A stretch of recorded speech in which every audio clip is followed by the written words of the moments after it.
Assalamualaikum warahmatullahi wabarakatuh.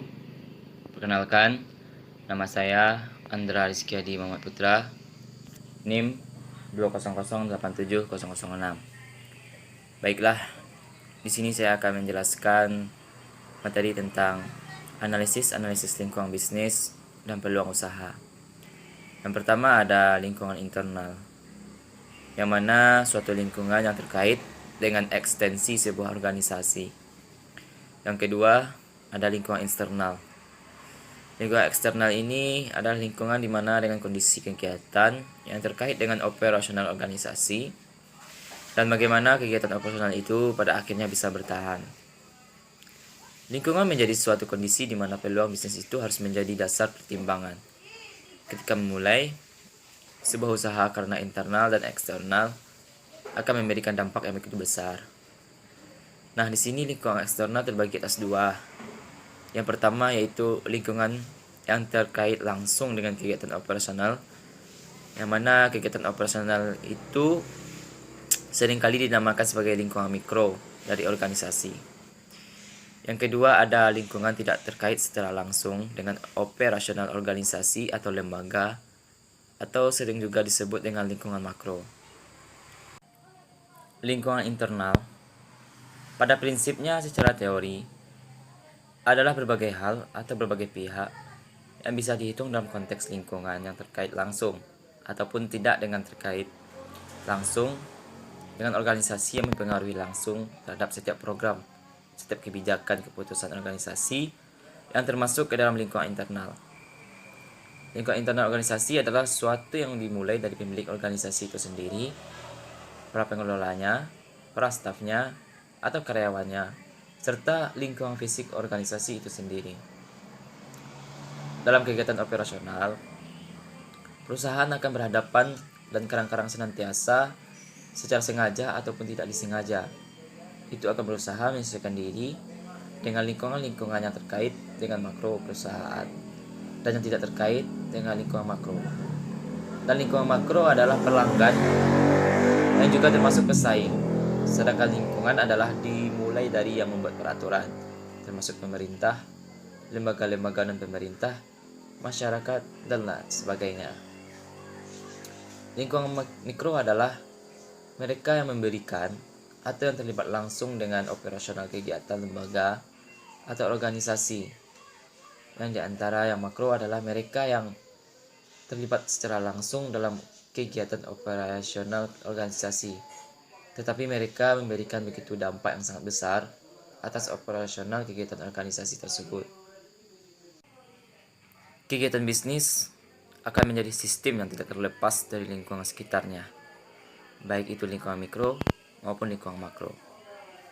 Apalagi dalam konsep bisnis, semuanya menjadi satu kesatuan yang tidak dapat terpisahkan sebagai satu sistem organisasi yang menjadi utuh. Ketika kita lihat dan ketika kita berinteraksi secara langsung dengan lingkungan, yaitu keseluruhan lingkungan yang menutupinya, organisasi bisnis ini berada dalam satu lingkungan, dan lingkungan inilah yang dapat menjadi faktor pendorong, bahkan sekaligus juga menjadi faktor penghambat organisasi bisnis yang kita usahakan dan kita lakukan. Ada dua faktor lingkungan yang akan memberikan pengaruh pada aktivitas bisnis yang akan kita lakukan. Nah, yang pertama yaitu tentu lingkungan kerja. Dan yang kedua, apalagi kalau bukan lingkungan sosial. Lingkungan kerja termasuk lingkungan sosial dalam konteks bisnis akan menjadi faktor lingkungan yang sangat kuat. Lingkungan kerja memasukkan semua elemen yang relevan. Elemen-elemen inilah yang dimanfaatkan oleh pemerintah, kreditur, dan lain sebagainya.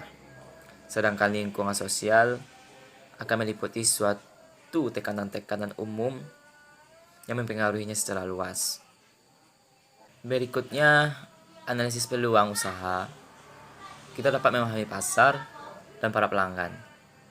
Tentu ada beberapa catatan yang harus kita pahami oleh seorang wirausahaan. Yang pertama yaitu seorang wirausahawan pasti mempelajari dan memahami kebutuhan, keinginan, dan permintaan masyarakat. Apa saja yang akan diusahakan oleh wirausaha itu sendiri untuk memahami dan mempelajari di sini apa sih kebutuhan yang cocok dan permintaan apa sih yang dilakukan oleh masyarakat ketika kita berusaha atau berbisnis di tempatnya. Nah, yang kedua tentu seseorang berusahawan merancang penawaran, yaitu penawaran pasar yang memuaskan sekaligus membangun hubungan para pelanggan. Di sini para wirausahaan bisa melakukan pendekatan para pasar dan para pelanggan sekaligus dalam berinteraksi. Nah, yang ketiga yaitu seorang wirausahawan harus memiliki orientasi yang jelas pada hasil dari memahami pasar itu, yaitu dari pendapatan yang sifatnya adalah jangka yang panjang. Peluang muncul karena beberapa sebab, antara lain yang pertama tentu adanya suatu masalah, yang kedua adanya kebutuhan, ketiga adanya keinginan. Nah, yang terakhir tentu karena memang diciptakan itu muncul kadang-kadang memang perlu karena diciptakan. Nah, yang muncul dari masalah adalah peluang. Peluang ini yang muncul karena masalah yang menyusahkan, merugikan, dan lain sebagainya. Dan ketika seseorang berpikir jernih, tentu mereka menganggap bahwa di setiap masalah pasti ada penyelesaian. Dan ini menjadi peluang usaha masalah yang muncul dalam kehidupan, yang justru memberi suatu solusi atau sekaligus melahirkan banyak peluang usaha. Yang terakhir itu terkait dalam hal ini adalah setiap masalah memerlukan solusi alternatif, pemecahan, dan jalan keluar. Nah, disinilah jalan keluar yang dapat memberikan nilai ekonomi bagi yang mampu menawarkannya sesuai dengan kebutuhan.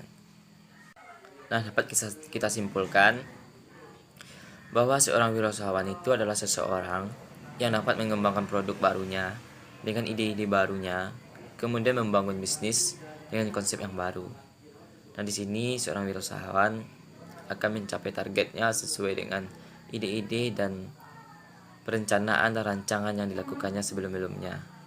Nah, di sini mereka akan mengembangkan usaha atau bisnisnya dengan orang-orang yang dapat membangun dan menyukseskan bisnisnya tersebut. Dan mereka bekerjasama dalam berbisnis sesuai dengan aturan-aturan bisnis yang mereka lakukan. Baiklah, hanya itu yang dapat saya sampaikan. Jika ada kata kesalahan, saya mohon maaf. Wabillahi taufiq wal hidayah. Wassalamualaikum warahmatullahi wabarakatuh.